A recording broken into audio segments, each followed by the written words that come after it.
I was going to ask you as well, how did you actually get, because someone said, did you used to be a nurse?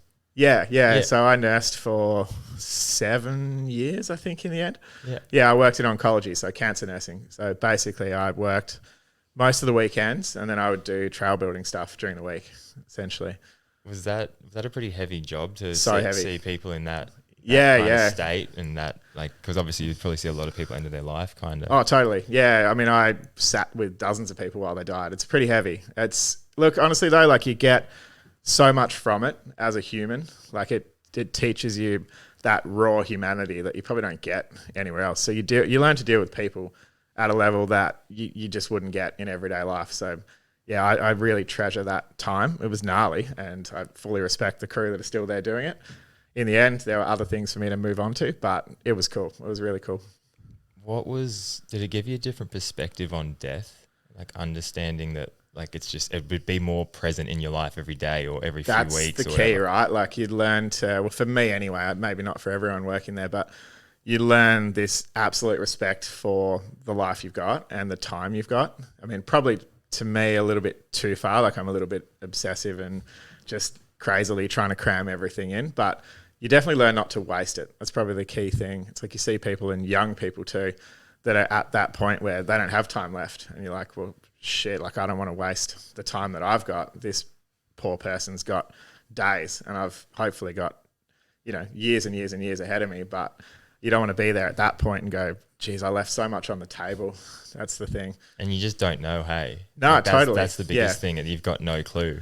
Nope. No, none of us do. That's the thing. So look, it's heavy, but it really gives you a good concept and grasp of, making the most of things.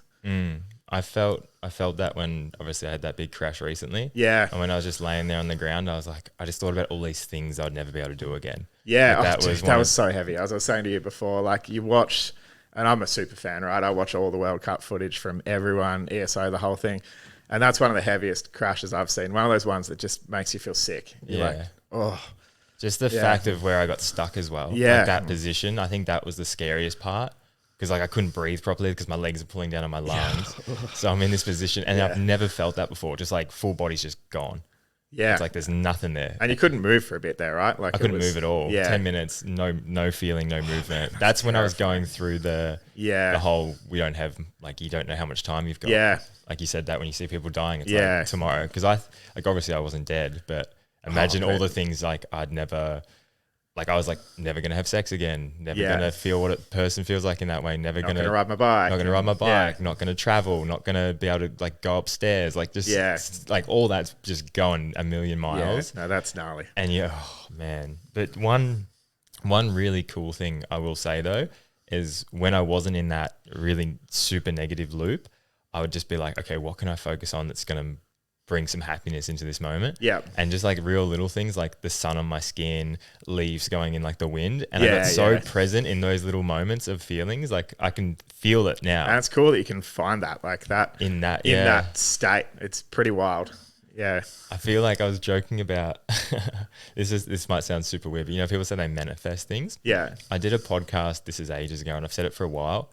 Because I was always really scared that one day I could paralyze myself in well, that's downhill. like almost the ultimate fear, right? I think, that's like lose it. But that was something I consciously thought about when I would race. And then I remember I had this mind shift where I thought about it. And I was like, well, at least if it happened, I'd have more time to focus on the podcast. So I was like, that could be a positive. That could come found something out of it. Yeah. I'd be like, okay, well, this door's shut, this window's open. Yep. So I've openly said that on a podcast, and then right at the end of my career, when it's about to finish, I almost paralyzed myself and then put more effort into the podcast. Yeah. It's such a weird... Yeah. Life's weird, man. It really is.